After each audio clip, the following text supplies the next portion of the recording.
Jean-Jacques Bourdin. Il est 10h31, merci d'être avec nous. Bonjour à toutes et à tous. Vous êtes sur Sud Radio, dans Parlons Vrai chez Bourdin, et vous pouvez prendre la parole, vous le savez. 0826 300 300, nous allons aborder plusieurs sujets d'actualité, notamment les fusillades qui se multiplient dans les petites villes et villes moyennes. Par exemple, dans le Pas-de-Calais, à Courrières, c'était la semaine dernière. Les trafics de drogue et règlements de compte dans les petites villes et villes moyennes se multiplient. Villerue, Valence, Bayonne, Courrières, d'autres. La génération Kalachnikov s'installe ailleurs que dans les grandes villes. Témoignage dans un instant du maire de Valence, Nicolas Daragon. À Cannes, ouverture du Festival du cinéma ce soir, 76e édition. Des stars très nombreuses, des films très attendus. La CGT qui pourrait s'inviter. Le cinéma va mieux, nous allons en parler. 11h midi, débat à l'occasion de la rencontre entre Elisabeth Borne et les syndicats.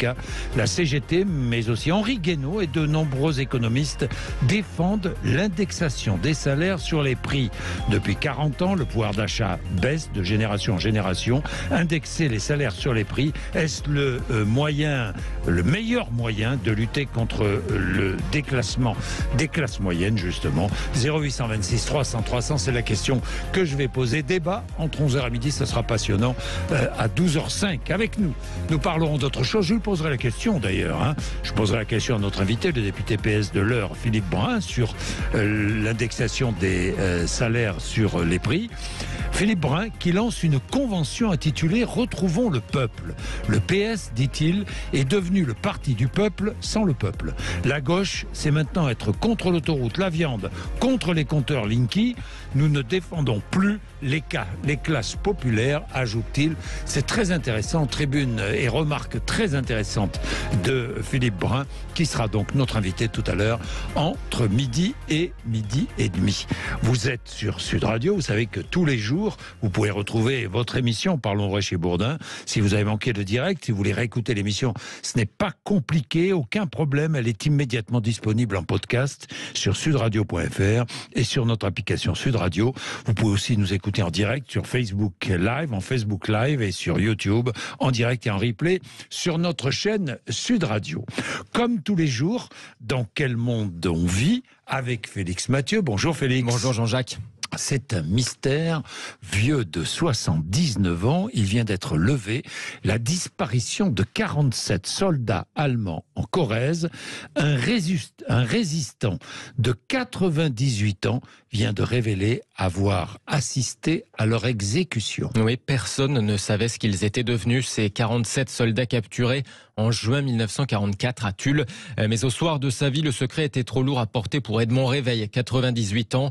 Lors d'une assemblée générale d'anciens combattants, il a demandé la parole pour livrer un récit dont il était le dernier témoin encore en vie. À 18 ans, ce jeune résistant a assisté à l'exécution par balle de ces 47 soldats, mais aussi d'une femme française de la Gestapo. Après leur capture, les captifs allemands et les résistants qui les détenaient ont parcouru une 60aine de kilomètres de ferme en ferme à travers le Limousin. Personne ne voulait d'eux, se souvient Edmond Réveil. La consigne est venue de la hiérarchie interalliée, faire exécuter les captifs. Quand il a reçu l'ordre, le chef de section, alsacien d'origine, a pleuré comme un gamin avant de leur annoncer en allemand, se souvient le résistant dans les colonnes du Parisien aujourd'hui en France et de La Montagne. Chaque maquisard avait son bonhomme à tuer, un par un. Il y en a parmi les gars qui n'ont pas voulu, dont moi. Concernant la femme française, personne ne voulait le faire. Il a fallu tirer au sort des captifs, ensuite enterrés, recouverts de chaux dans une fosse commune qu'ils avaient creusée eux-mêmes. Personne ne soupçonnait un tel secret dans la commune de Meymac, même si 11 corps avaient pourtant bien été retrouvés dans ce lieu dit Le Vert dans les années 60. Avec le recul, c'était une faute de tuer comme ça des prisonniers de guerre, estime aujourd'hui le résistant. Mémoire sensible dans cette région meurtrie par les exactions allemandes, les 99 habitants pendus à Tulle ou encore le massacre de Radour-sur-Glane. Il est 10h35. Merci d'être avec nous. Nous allons parler de ce qui se passe dans les villes moyennes, les petites villes. Parce que lorsqu'on parle de trafic de drogue, lorsqu'on parle de règlement de compte, de fusillade sur la place publique, de fusillade dans la rue, de fusillade où certains innocents sont parfois touchés. Eh bien, on parle et on pense à Marseille, les quartiers nord, on pense à la banlieue parisienne, on pense à la banlieue lyonnaise, on pense à Grenoble. Et on ne pense pas aux villes moyennes ou aux petites villes. Et pourtant, ces derniers jours, il y a eu fusillade à Courrières, dans le Pas-de-Calais. Et il y a eu fusillade à Villerue, en Meurthe-et-Moselle. 10 000 habitants, Villerue. La fusillade avait fait 5 blessés, c'était samedi, dont 3 graves à Villerue. Le principal suspect a été interpellé hier, Félix Mathieu. Oui, un multirécidiviste au très lourd passé de délinquance. 140 mentions figurent à son casier judiciaire. 140.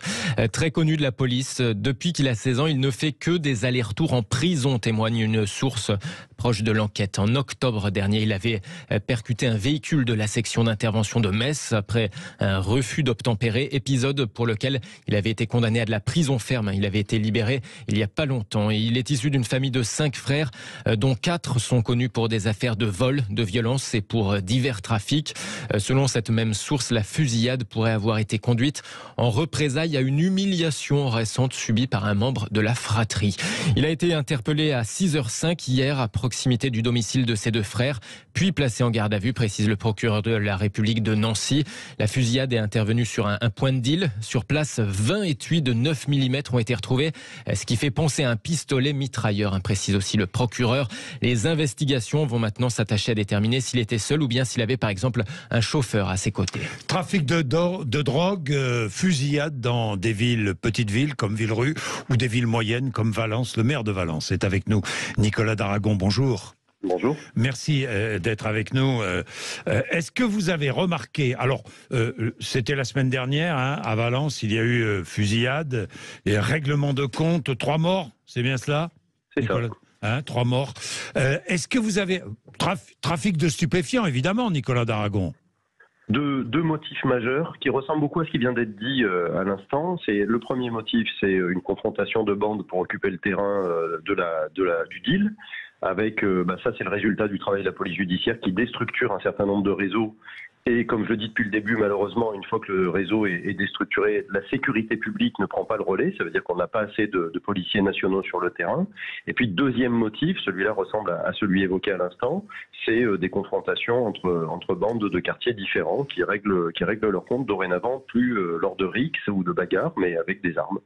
Avec des armes, avec comme cela des bandes de trafiquants qui investissent les petites villes et les villes moyennes, Nicolas Daragon. En fait, c'est pas nouveau. Ça veut dire que oui. ça fait 30 ans que c'est comme ça, ou 50 ans, c'est aussi vieux que la drogue finalement. Oui. Les règlements de compte, il y en a toujours eu. Je suis élu depuis 1995. J'étais conseiller municipal. Il y avait déjà des règlements de compte, mais c'est l'intensification et c'est la violence. Presque qui passe immédiatement aux armes, avec des Kalachnikov, des armes de guerre. Donc, oui, c'est la génération Kalachnikov. C'est exactement ça, la violence est sans limite, elle est immédiate, le moindre regard peut générer un règlement de compte, ce qui devient fou.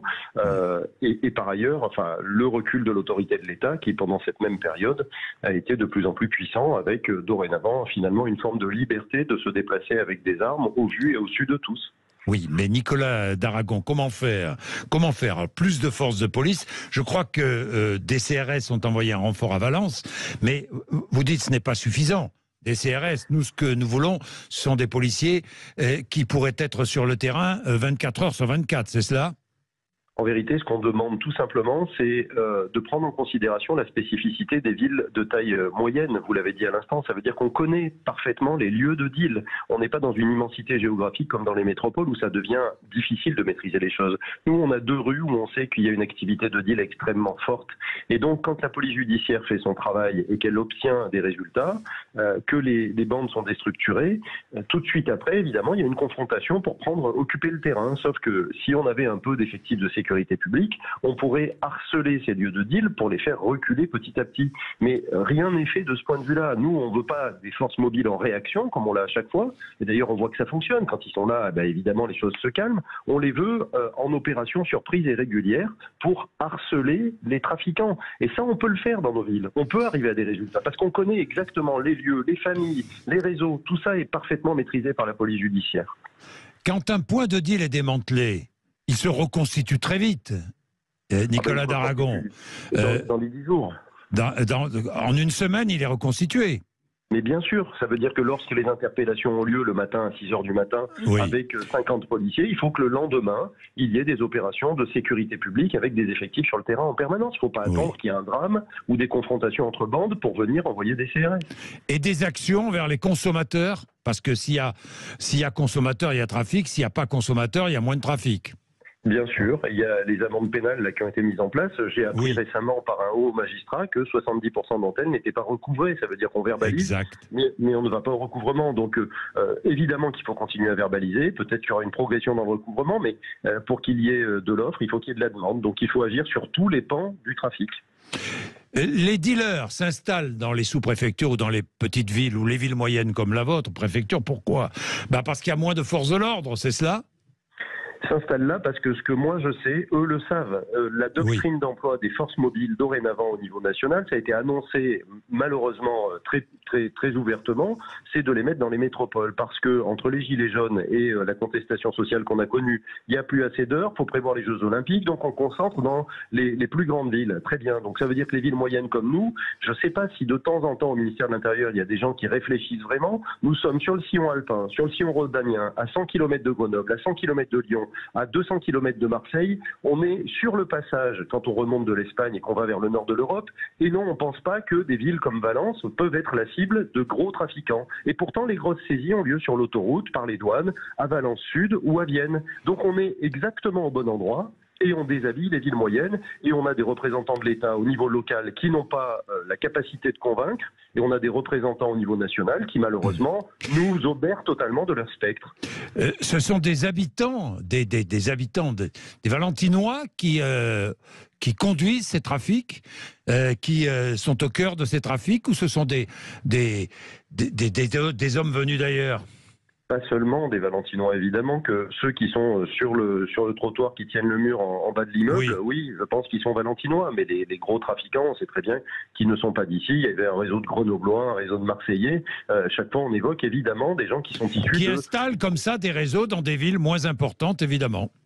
Bien sûr, mais moins importante, 65 000 habitants. La Drôme et l'Ardèche, puisqu'on est la ville-centre de ces deux départements, 800 000 habitants. Ça veut dire qu'on a ici une très forte activité. Aujourd'hui, on fait l'actualité sur des faits très négatifs, mais on est l'agglomération la plus dynamique de France dans notre strate depuis maintenant 5 ans. On a énormément d'activités. Donc, considérer qu'on est une ville moyenne juste du point de vue de la taille, très bien, il faut regarder l'activité, il faut regarder où on se trouve aussi géographiquement. Oui, justement. Pour l'image de la ville, c'est catastrophique, Nicolas d'Aragon. Écoutez, on a une capacité de rebond, évidemment. J'espère qu'on oubliera vite ça pour repasser à la réalité de ce qu'est Valence, parce que c'est une ville magnifique avec des arguments puissants, économiques, commerciaux, industriels, avec une douceur de vie au milieu du Vercors et de la Drôme provençale. Mais évidemment que là, aujourd'hui, on en pâtit et que ça m'attriste beaucoup, parce qu'on se bat pour que Valence continue d'être la si belle ville qu'on connaît. Merci Nicolas d'Aragon, merci à vous. Merci à vous. Merci, 10h44, vous êtes sur Sud Radio, vous voulez témoigner, hein, n'hésitez pas, 0826 300 300. Ces trafics de drogue dans des villes moyennes, ces règlements de compte, vous connaissez, vous les subissez. Allez-y, témoignez, racontez-nous. Allez, tiens, Rodolphe veut témoigner. Rodolphe est dans les Hautes-Pyrénées. Bonjour Rodolphe. Oui, bonjour. Bonjour. Vous posez une question qui est une très bonne question. Malheureusement, je n'ai pas la réponse, mais vous avez raison de poser la question. Allez-y, Rodolphe. Eh bien, voilà, je me pose des questions quant à la prolifération des armes de petit calibre, armes de guerre, etc. dans les villes. Et alors qu'on vient de nous demander, pour nous les chasseurs, d'enregistrer tout notre armement, et ça a été une catastrophe parce que, évidemment, le système ne fonctionnait pas. Et puis on a demandé aux citoyens français qui avaient les armes du grand-père ou de l'arrière-grand-père de venir vite les rendre, sinon ça allait être considéré comme des truands. Par contre, on n'a pas vu une seule AK-47, un Beretta, un truc comme ça. Ça, c'est pas vrai, il y en a eu. Il y en a eu combien? Il y en a eu peu, mais il y en a eu. Mais Rodolphe, le problème n'est pas là. Le problème, c'est que vous trouvez une arme partout, maintenant extrêmement facilement, pour pas très cher. Hein. Oui, je sais.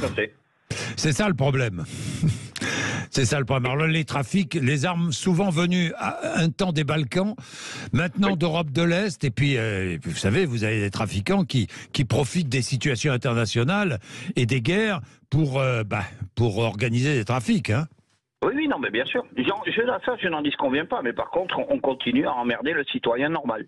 Oui, enfin, là, on vous emmerde plus, Rodolphe, avec les armes. on a une date butoir et les gens ne s'arrivent toujours pas à déclarer leurs armes. Parce que le système SIA ne fonctionne pas bien. Bon, dans tous les cas, vous posez la bonne question. Comment se fait-il qu'il y ait autant d'armes en circulation ? Peut-être que on va essayer d'interroger dans les jours qui viennent un spécialiste de la question qui pourra répondre. Parce que vous avez raison, je me pose exactement la même question que vous. Comment se fait-il ? Bien, il est 10h46, merci, vous êtes sur Sud Radio, on va parler de cinéma avec, il y a des fusillades au cinéma, mais enfin c'est pas le même style, avec Cannes dans un instant, Cannes qui ouvre donc 76e édition, cette année des stars très nombreuses attendues à Cannes, des films très attendus, le cinéma va mieux. Nous allons parler de tout cela avec notre invité, Jérôme Vermelin, qui est journaliste spécialiste de cinéma, qui sera avec nous dans 2-3 minutes. Jean-Jacques Bourdin. Il est 11h, moi dit, je voudrais remercier Jérôme Vermelin qui est avec nous, journaliste culture pour TF1 Info. Jérôme Vermelin, bonjour. Bonjour Jean-Jacques. Merci d'être avec nous, Jérôme. Jérôme, vous êtes à Cannes, vous êtes chanceux. Vous êtes chanceux. Non, mais vous êtes chanceux, pourquoi ? Il fait beau en plus. Il fait beau ? En plus, très beau pour l'instant. Hein. Bon. 76e édition du festival. Je dis vous êtes chanceux parce que cette année, pléthore de stars à Cannes, sur la Croisette, et des films très attendus, hein, Jérôme ? Ben c'est vrai, Jean-Jacques, le festival aime bien dire que tous les ans il y a un beau casting, mais cette année il est quand même particulièrement séduisant. Parce que c'est vrai que donc on a Jeanne du Barry ce soir, le film de Maïwenn avec Johnny Depp. Vous l'avez vu ? Petite parenthèse. Vous l'avez vu, Jérôme ? Oui, je l'ai vu. Et alors ? Ben écoutez, on va être surpris parce que Maïwenn, c'est une réalisatrice qui faisait des films un peu violent, un peu nerveux, et c'est un film assez classique, mais c'est un beau grand film d'époque. Je pense que c'est un film assez populaire, et surtout il y a Johnny Depp en Louis XV dedans. Vous vous rendez compte ? Oui, ça, rien que pour ça, je vais aller le voir, hein, je vous le dis tout de suite. Hein. J'irai le voir. Et puis j'adore le cinéma de Maïwenn. Hein. Et voilà, donc j'adore le personnage de Maïwenn. C'est un personnage un peu sans filtre, hein. Vous savez qu'elle est entourée de polémiques ces jours-ci, parce qu'elle a agressé un nos confrères dans un restaurant, voilà. Oui, elle lui a fait un peu peur, quoi. Elle lui a fait un peu peur. Ouais. Voilà, bon, en tout cas, elle s'en excuse pas. Ça la gêne peut-être un petit peu pour la présentation du film, mais ça rajoute un petit peu de piment à cette ouverture de Cannes. Où donc par ailleurs il y a beaucoup de stars américaines qui sont attendues. Si je vous fais juste la liste là comme ça, on est pour les chasseurs d'autographes, c'est le Nirvana. Vous allez voir Harrison Ford, Leonardo DiCaprio, Robert De Niro, Michael Douglas, Scarlett Johansson, Nathalie Portman, Tom Hanks, Ben Affleck.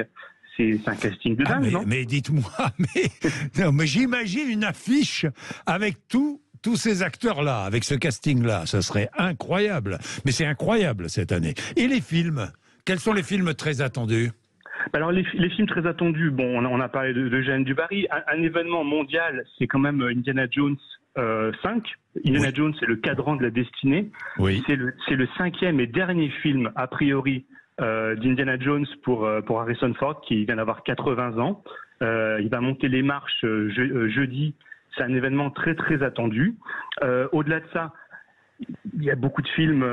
Il y a aussi le film de Martin Scorsese, Killers of the Flower Moon. Alors pareil, Martin Scorsese. De Niro, DiCaprio. De Niro, DiCaprio. Alors ils avaient tourné déjà ensemble il y a 30 ans, quand Leonardo était encore un adolescent. Et depuis, vous savez, c'est un peu le match entre les deux, parce que ce sont les deux acteurs fétiches de Scorsese, et ils ne les avaient jamais fait tourner ensemble. Alors là, pareil, Scorsese a 80 ans passés, De Niro les approche, donc c'est l'occasion de les voir tous ensemble. C'est un événement mondial, surtout que c'est un film qui sera sur une plateforme et qui sortira seulement au cinéma à la fin de l'année. Donc c'est vraiment un truc pour les cinéphiles très très attendu. Bien, Jérôme, beaucoup d'Hollywood sur la Croisette, mais aussi beaucoup de visages d'acteurs ou d'actrices des Français. Hein. Je pense à Juliette Binoche, Magimel, Virginie Efira, enfin bon, Guillaume Canet aussi qui redevient simple acteur.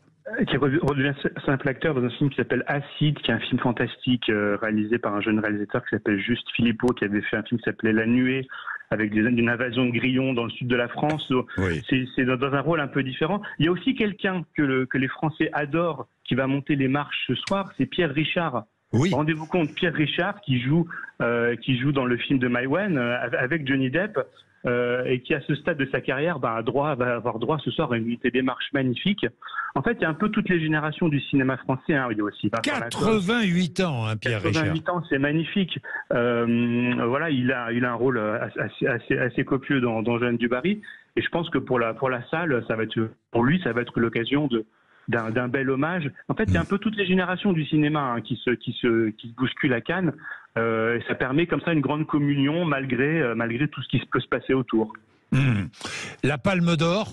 Bon, évidemment, on ne va pas faire de pronostic ce matin, mais vous avez vu tous les films en compétition ou pas? Non, j'en ai vu aucun, Jean-Jacques. On va les découvrir. On les voit. Vous les découvrez parce que moi, je ne suis pas un habitué de Cannes, je vous dis tout de suite, mais bon. Alors, Jean-Jacques, il y a quand même, vous savez qu'il y a toujours un peu un match de celui qui a gagné le plus de Palmes d'Or. Oui. Cette année, vous avez Ken Loach, le réalisateur britannique, très très engagé, très sur le front social, syndical. C'est quelqu'un qui critique souvent notre président. Ken Loach, il vient présenter un film qui s'appelle The Old Oak, le vieux chêne, qui est le nom d'un pub qui va se retrouver à héberger des migrants en Grande-Bretagne. Et Ken Loach, il a gagné 2 Palmes d'Or déjà. Il a annoncé que ce serait déjà sans doute son dernier film. Donc, c'est peut-être la dernière occasion de lui donner 3 Palmes d'Or.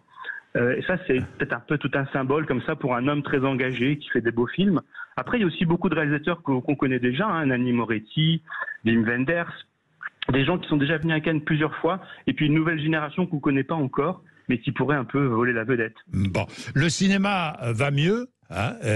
Plus de monde en salle ces dernières semaines. C'est vrai. Je regardais un article, là, je m'écarte un peu, je regardais un article très intéressant sur les comédies françaises. Et beaucoup de producteurs aujourd'hui, ou de distributeurs, pensent qu'il vaut mieux sortir les comédies françaises en province qu'à Paris. C'est-à-dire qu'il y a aujourd'hui une différence, c'est-à-dire qu'en province, on va voir des comédies sympas et tout. À Paris, on reste sur des films un peu plus intello. C'est vrai. Alors, c'est vrai qu'il y a comme une scission, mais il y a quand même presque deux mondes qui s'affrontent. 2 mondes, oui. Ce qui est sûr, c'est ce que vous avez dit, c'est vrai, c'est qu'on a retrouvé des niveaux de fréquentation des salles de cinéma d'avant le Covid. Donc à un moment donné, on nous a expliqué, peut-être même à votre antenne, on vous a expliqué peut-être que c'était la mort du cinéma, que les gens j'ai entendu cinéma. Ça. Oui. Il y a sans doute qu'il y a beaucoup de pays dans le monde où c'est difficile pour les salles de cinéma. En France, on a un système qui fait que il y a des salles de cinéma partout, partout, peut-être pas au fin fond des campagnes, mais en province, dans les petites villes, il y a des cinémas, et c'est vrai que il y a un peu deux univers du cinéma. Alors il y a des films que tout le monde va voir, c'est les grands blockbusters américains, c'est Top Gun, c'est Avatar, c'est les Marvel, ça j'allais dire, ça marche partout, ça marche à Paris, à Clermont-Ferrand, à Lille, à Toulouse. Bien sûr. Et puis effectivement, il y a des comédies qui ne trouvent pas forcément leur public à Paris où c'est peut-être un public un peu plus de cinéma d'auteur, peut-être de films du Festival de Cannes. Et en province, c'est vrai, il y a des comédies qui cartonnent. Et qui font vraiment leurs entrées auprès du public de province. C'est peut-être 2 France différentes. Est-ce qu'elles s'affrontent? Ça, c'est pas à moi de le dire. Merci beaucoup, Jérôme Vermelin.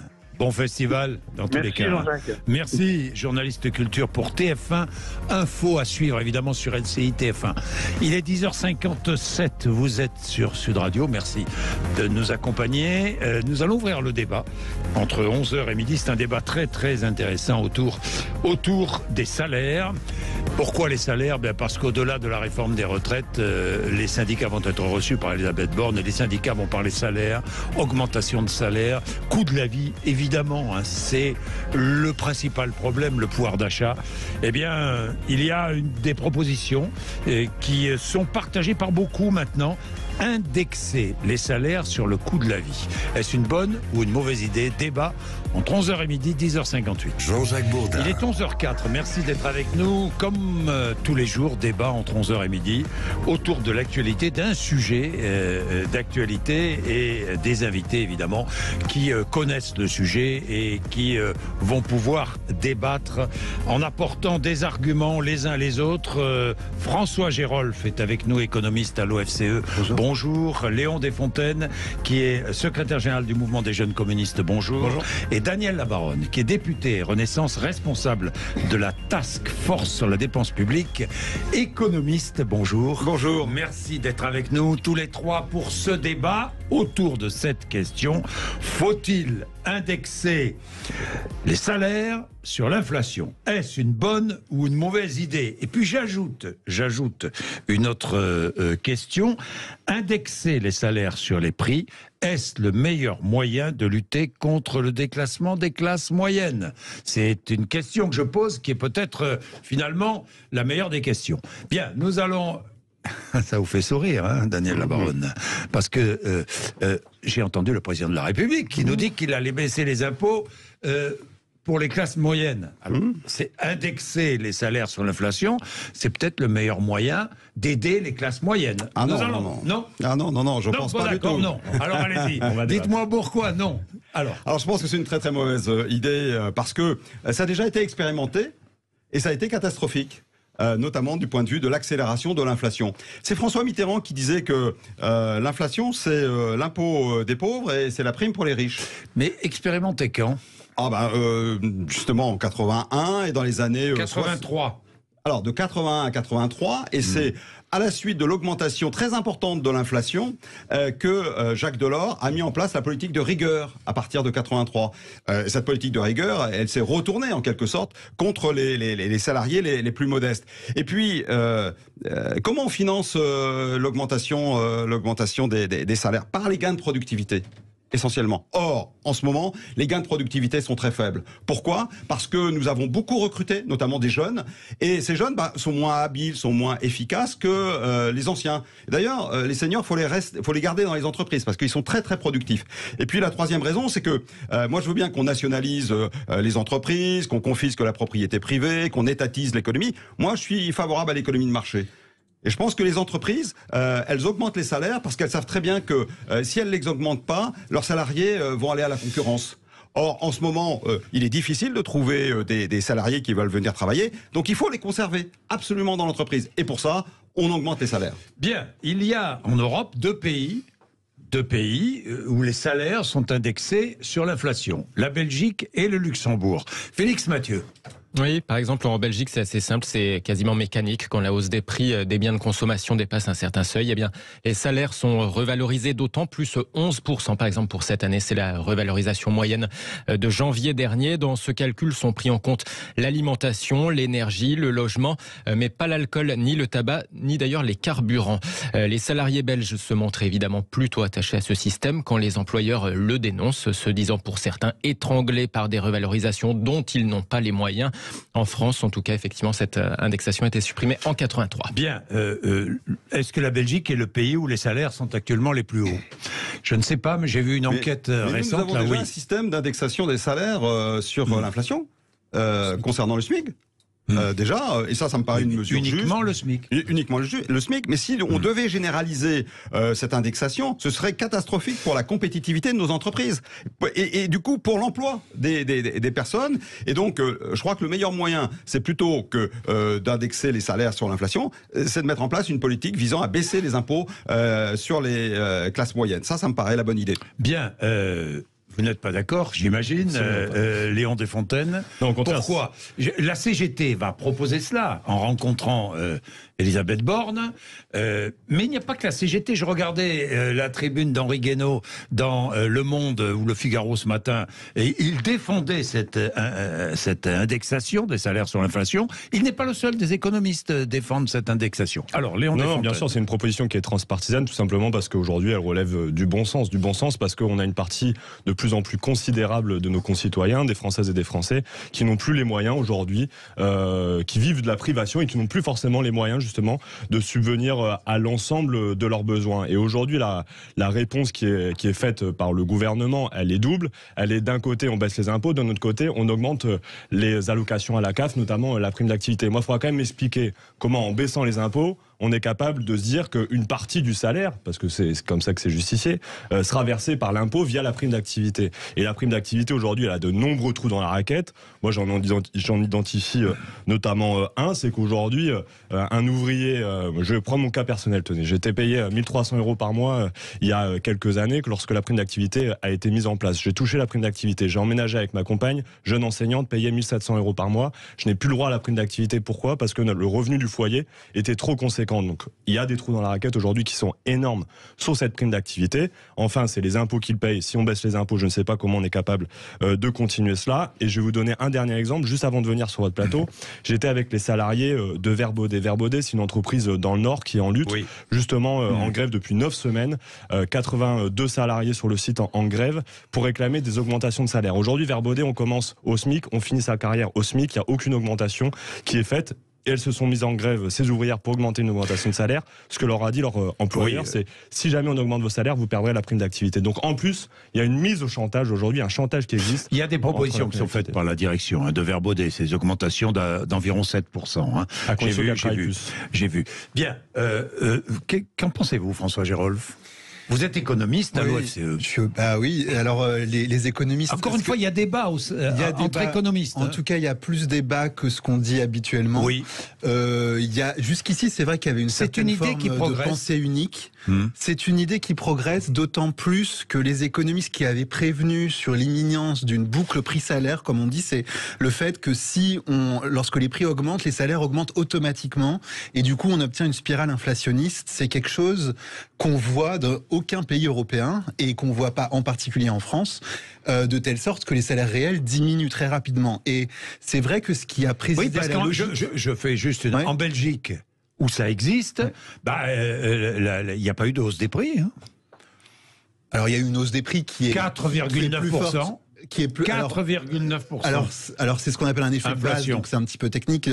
C'est-à-dire c'est dû au fait qu'il y a un an les prix avaient déjà augmenté, et donc du coup sur un an ça a augmenté un petit peu moins.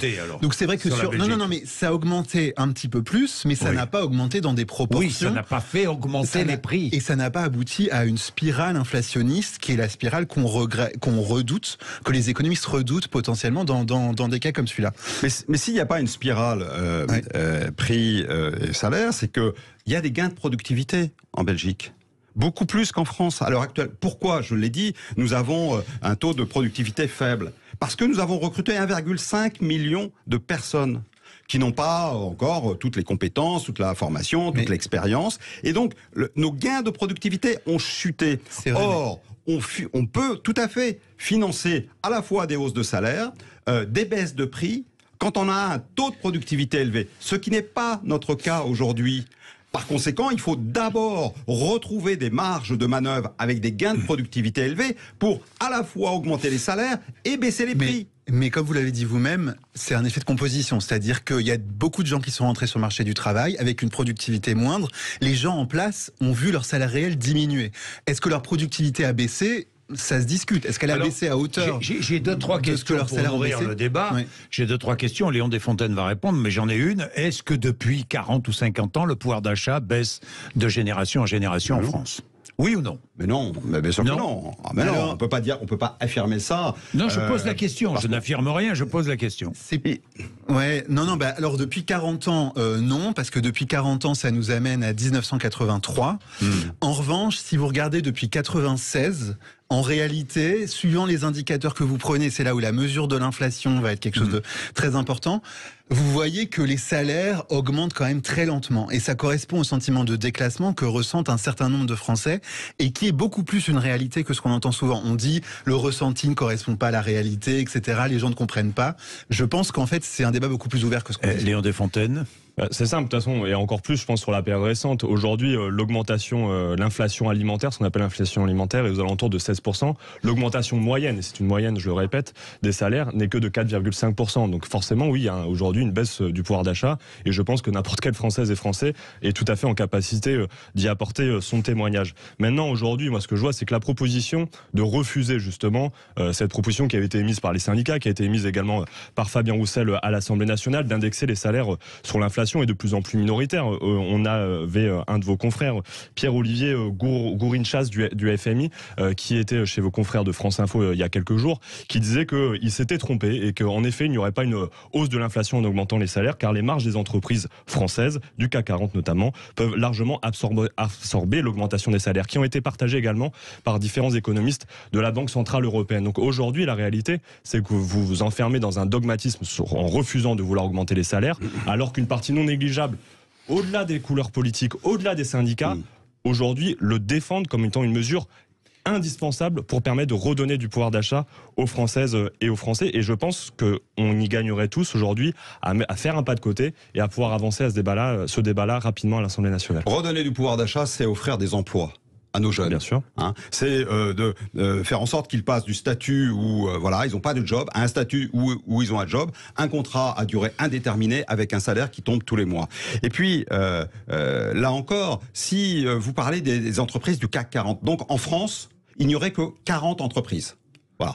Alors qu'il y a 3 millions de TPE, PME qui ont des difficultés pour affronter la concurrence internationale ou pour se battre sur le marché national. Allez dire à un pépiniériste, à un horticulteur, à un fleuriste qui doit augmenter ses gains de productivité pour payer les salaires indexés sur l'inflation. Mais c'est totalement impossible. Par contre, les startups qui dégagent des gains de productivité... Pourquoi ils le font en Belgique? Pourquoi l'horticulteur le fait en Belgique? Pourquoi le boulanger est capable de le faire en Belgique? Et pourquoi le boulanger français n'est pas capable de le faire? C'est ce que j'essaye de dire depuis le début. Les conditions d'emploi ne sont absolument pas les mêmes. Mais non, bien sûr que non. Mais vous savez très bien que... Mais il y a possibilité de déroger peut-être pour les petites entreprises. Pour les petites entreprises qui n'y arriveraient pas. Il y aurait peut-être possibilité de déroger. Des aides pour ces PME. Est-ce que c'est à l'État?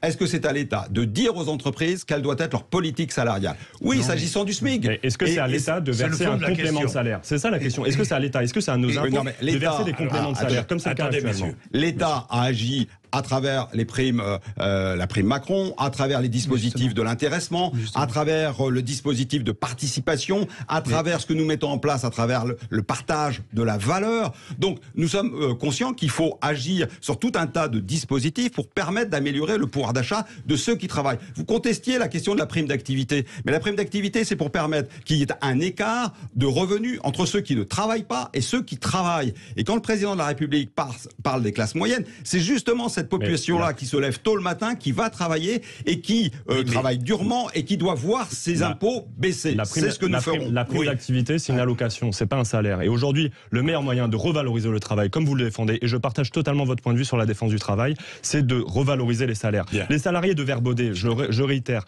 payés au SMIC, aujourd'hui, elles sont la prime d'activité. Quand elles voient qu'elles doivent payer 200 € à la crèche, quand elles voient que le prix du caddie ne cesse d'augmenter, etc., elles n'ont plus les moyens de subvenir à leurs besoins. Et aujourd'hui, ils se rapprochent, malgré votre prime d'activité, de plus en plus, en effet, de celles et ceux qui ne travaillent pas. Et aujourd'hui, il y a besoin de valoriser le travail. Sans aller jusqu'à demander aux entreprises ou forcer les entreprises de faire quelque chose, le gouvernement a inciter les entreprises à empêcher, à ne pas donner des hausses de salaire en favorisant encourager les primes. Encourager les primes, exactement. C'était la logique au départ parce qu'ils avaient Est-ce que c'est la bonne logique? Ils étaient très inquiets.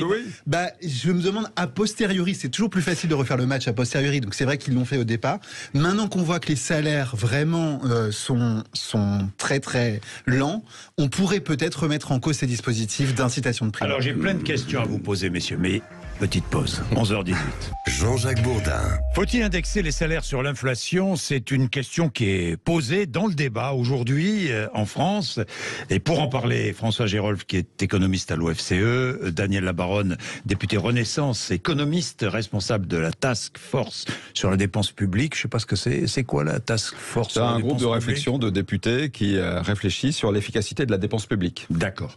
Et Léon Desfontaines, qui est secrétaire général du mouvement des jeunes communistes. Merci d'être là tous les trois. J'ai plusieurs questions à vous poser. La première, l'inflation, qui est assez forte encore, même si elle a ralenti un tout petit peu. Est-ce que l'inflation touche les ménages les plus modestes plus que les ménages très riches? Oui. Oui. L'inflation touche les plus modestes. La réponse est oui, puisque leur budget, le budget, l'importance de l'alimentation, par exemple, dans leur budget est beaucoup plus important. Alors, oui, parce que question... ce sont les matières premières qui sont les plus impactées par l'augmentation des prix. Alors, question complémentaire, deuxième question. La loi la loi indexe le SMIC. On est bien d'accord. Hein. La loi indexe les loyers. On est bien d'accord. Sauf que la majorité présidentielle, quand même, il faut le dire, il faut le mettre à son crédit, a décidé de sous-indexer les loyers par rapport à ce qui était prévu. C'est-à-dire que les locataires ont une augmentation des loyers limitée à 3,5%. Les retraites, les pensions de retraite sont indexées sur les prix. Oui. On est bien d'accord. Et ça devrait se remettre en cause dans un contexte où les salaires ne sont pas indexés sur les prix. Alors justement, comme les... C'est pour ça, j'y viens doucement mais sûrement.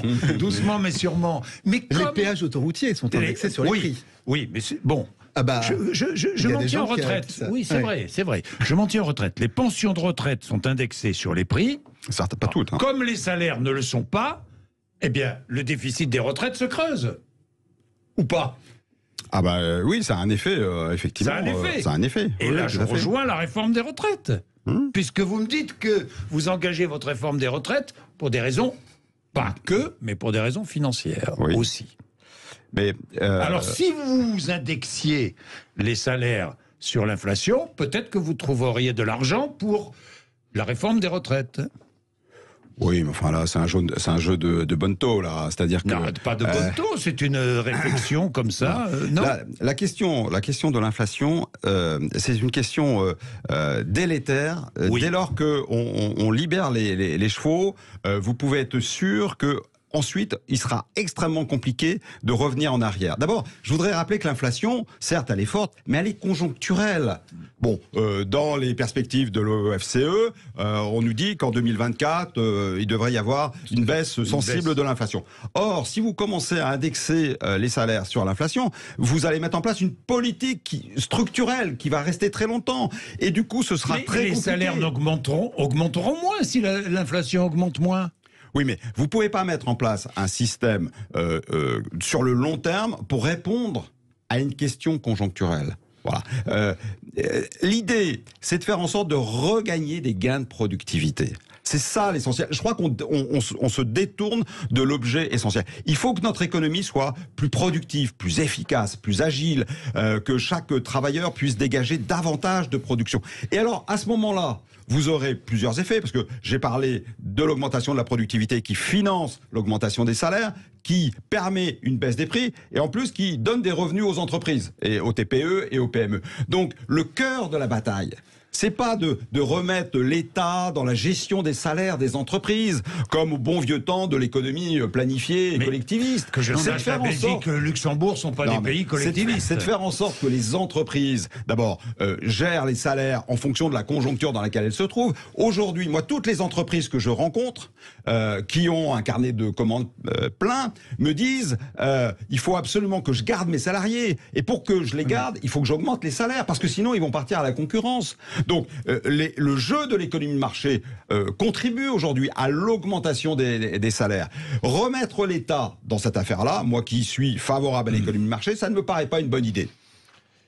Le problème en laissant faire l'économie de marché, comme vous le dites, c'est qu'à l'heure actuelle, et c'est vos confrères de Libération qui l'ont démontré ce matin, les entreprises du CAC 40 ont produit 138 milliards d'euros de bénéfices en année 2022, et parmi eux, 67,5 milliards ont été versés sous forme de dividendes. C'est une augmentation par rapport à l'année précédente, par rapport à 2021, de 17,5%, parce qu'il y a eu plus de 10 milliards d'euros. Mais sur les entreprises du CAC 40, ça. Moi, ce qui m'intéresse, ce sont les PME. Oui, alors, et les TPE. J'allais y venir. Donc, les entreprises du CAC 40, elles versent aussi de l'intéressement, de la participation à leurs salariés, alors qu'on ne peut pas dans une PME ou une TPE. J'allais y venir. C'est juste pour vous montrer quand même les chiffres, à quel point l'indécence aujourd'hui que peuvent laisser transparaître vos propos sur le laisser-faire du marché, parce qu'à l'heure actuelle, on a une augmentation, on a certains salariés qui n'ont connu aucune augmentation de salaire, et en moyenne, elle n'est que de 4,5, là où les dividendes des entreprises du CAC 40 qui emploient et qui salarient quand même aujourd'hui des ouvriers... Oui, surtout à l'étranger,